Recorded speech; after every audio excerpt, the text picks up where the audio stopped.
जैसे जैसे लोकसभा चुनाव का समय नजदीक आ रहा है तो वही सभी दल के प्रत्याशी के द्वारा चुनाव में पूरी ताकत रोकने की कोशिश की जा रही है। बताते चले कि देश का एकमात्र दबंग मुख्यमंत्री श्री योगी आदित्यनाथ आज दिनांक 15 अप्रैल 2024 सोमवार के दिन बिहार नवादा जिला अकबरपुर ब्लॉक डीहियाहार फतेहपुर मैदान पहुंचकर सभा को संबोधित किया। बताते चले कि 19 अप्रैल 2024 को नवादा जिला में लोकसभा का चुनाव होने वाला है और योगी आदित्यनाथ भाजपा प्रत्याशी विवेक ठाकुर के पक्ष में जनसभा संबोधित करने के लिए नवादा के अकबरपुर पहुंचकर योगी ने पहाड़ों की वादियां और ककोलत की शीतल झरना और ठंडी ठंडी हवाओं के बीच भी हाई वोल्टेज और गर्म तेवर के साथ सबसे पहले अपने भाषण में कांग्रेस और राजद पर जमकर बरसे। उन्होंने कहा कि 500 वर्षों बाद अयोध्या धाम प्रभु राम लाला विराजमान हो गए हैं। अगर राजद और कांग्रेस की पार्टी रहता तो कभी भी यह काम नहीं होता। योगी ने अपने भाषण के दौरान विपक्ष पर जमकर हमला बोला। यही नहीं, उन्होंने ये भी कहा कि जिस राज्य के मुख्यमंत्री की बात कोई IAS IPS नहीं मानते हैं तो इसका मतलब साफ है कि उसे राज्य में सरकार की कोई इज्जत नहीं है। उन्होंने शिक्षा विभाग के अपर मुख्य सचिव के पाठक के बारे में बताते हुए बताया कि बिहार के मुख्यमंत्री नीतीश कुमार की सदन में बोले गए बात को लेकर आज भी के पाठक ने नहीं माना और आज राज्यपाल के बुलावे पर भी राजभवन में भी के पाठक नहीं पहुंचे। राज्यपाल अपने चेंबर में उनका इंतजार करते रह गए। उन्होंने ये भी कहा कि बिहार में पदाधिकारी से लेकर अपराधियों का मनोबल साथ में आसमान पर है। अगर यही घटना यूपी में होता तो अपराधी को शमशान का रास्ता दिखला दिया जाता और दिखला दिया भी गया है। यूपी में माफियों का यूपी सरकार ने कमर तोड़कर रख दी। योगी ने कहा कि राजद उनके सहयोगी दल जो तमंचे लहराते का शौक रखते हैं, उन्हें क्या मालूम कि डिजिटल इंडिया क्या होती है। भाजपा के द्वारा भारत को डिजिटल इंडिया सपनों को साकार कर रही है। योगी आदित्यनाथ ने अपने भाषण में ये भी कहा कि नवादा के लोकतंत्र को बचाने वाली जीपी की कर्मभूमि है, कपूरी का पावन धरा है। बिहार संविधान सभा के अध्यक्ष राजेंद्र बाबू से लेकर बिहार केसरी को किसी धरती ने दिया है।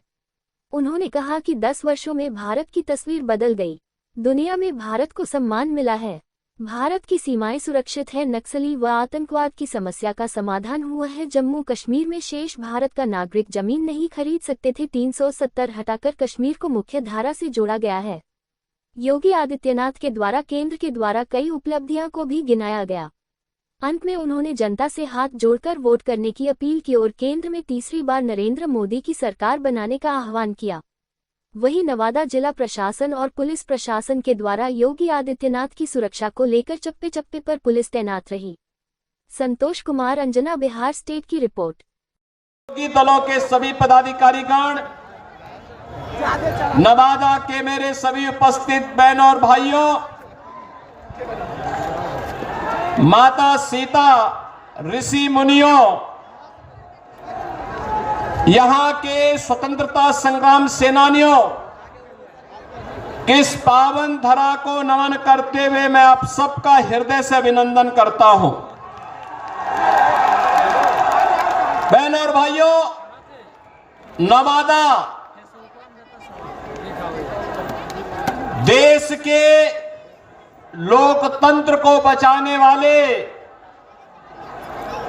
स्वर्गीय जयप्रकाश बाबू की पावन कर्मभूमि है।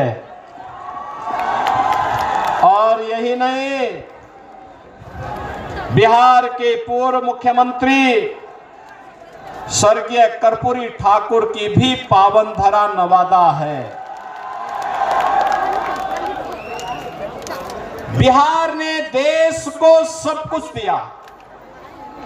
देश के संविधान निर्माण समिति के अध्यक्ष राजेंद्र बाबू से लेकर के इस धरती ने पूर्व मुख्यमंत्री श्री कृष्ण बाबू को भी इसी धरती ने दिया। और बहनों भाइयों, चाहे वह देश के लोकतंत्र को बचाने वाले जयप्रकाश नारायण जी की पावन धरा के रूप में बिहार की पहचान हो, या फिर बहनों और भाइयों,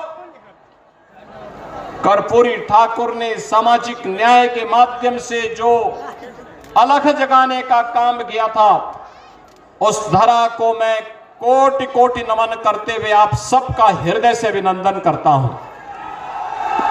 बहनों और भाइयों,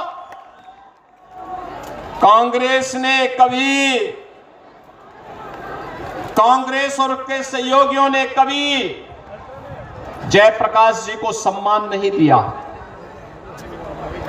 कर्पूरी ठाकुर जी को कभी सम्मान नहीं दिया और हम सब आभारी हैं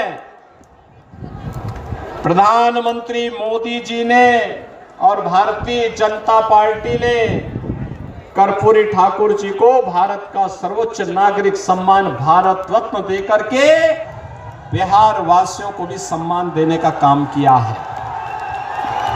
बहनों और भाइयों,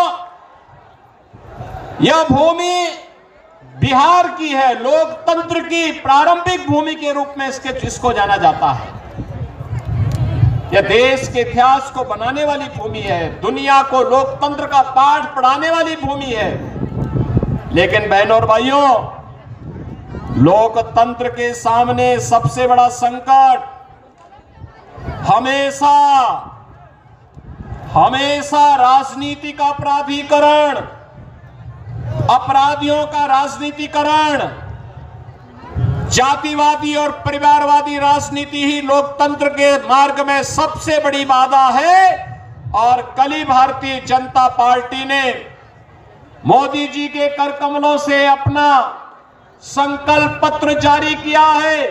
संकल्प पत्र में भारतीय जनता पार्टी ने जो बातें कही हैं कि चुनाव जो देश के अंदर 18वीं लोकसभा के लिए लड़ा जा रहा है, ये चुनाव नेशन फर्स्ट बनाम फैमिली फर्स्ट के बीच में होने जा रहा है।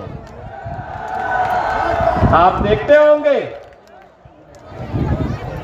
भारतीय जनता पार्टी ने अपने संकल्प पत्र में जो बातें कही हैं, आत्मनिर्भर भारत का, विकसित भारत का, भारत को दुनिया के यानी ग्लोबल लीडर के रूप में स्थापित करने वाले भारत का, उस भारत के लिए उन्होंने गरीब कल्याणकारी योजनाओं को मोदी जी ने, भारतीय जनता पार्टी ने आगे भी बढ़ाने की बात कही।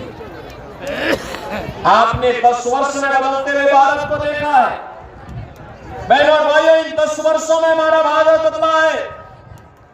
दुनिया के अंदर भारत को सम्मान मिला है, सम्मान बढ़ा है।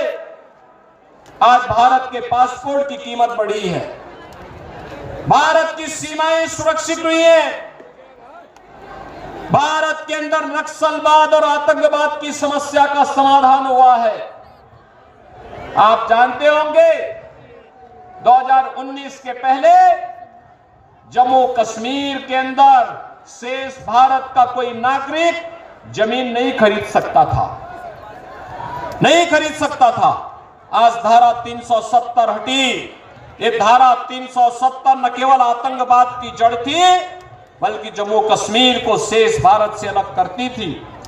धारा 370 के खिलाफ श्यामा प्रसाद मुखर्जी जी ने अभियान चलाया था। 1952-53 में उन्होंने कहा था, एक देश में 2 प्रधान, 2 विधान, 2 निशान नहीं चलेंगे। बहनों और भाइयों, 1953 में डॉक्टर श्यामा प्रसाद मुखर्जी शहीद हो गए, कश्मीर के लिए बलिदान हो गए। लेकिन भारतीय जनता पार्टी नारा लगाती थी, जहां हुए बलिदान मुखर्जी, वह कश्मीर हमारा है। और बहनों भाइयों, मोदी जी ने और देश के गृह मंत्री अमित शाह जी ने डॉक्टर श्यामा प्रसाद मुखर्जी के सपने को साकार किया। कश्मीर में धारा 370 समाप्त करके आतंकवाद की ताबूत पर अंतिम कील ठोकने का काम भी किया। बहनों और भाइयों, याद रखना, एक सुरक्षित माहौल में ही हम विकास की और सुशासन की परिकल्पना को आगे बढ़ा सकते हैं। नौजवानों के लिए रोजगार और आजीविका के साधन बढ़ा सकते हैं, कनेक्टिविटी को बेहतर कर सकते हैं, नौकरी और रोजगार की ढेर सारी संभावनाओं को आगे बढ़ा सकते हैं। और सुरक्षा का वातावरण आज नए भारत में है।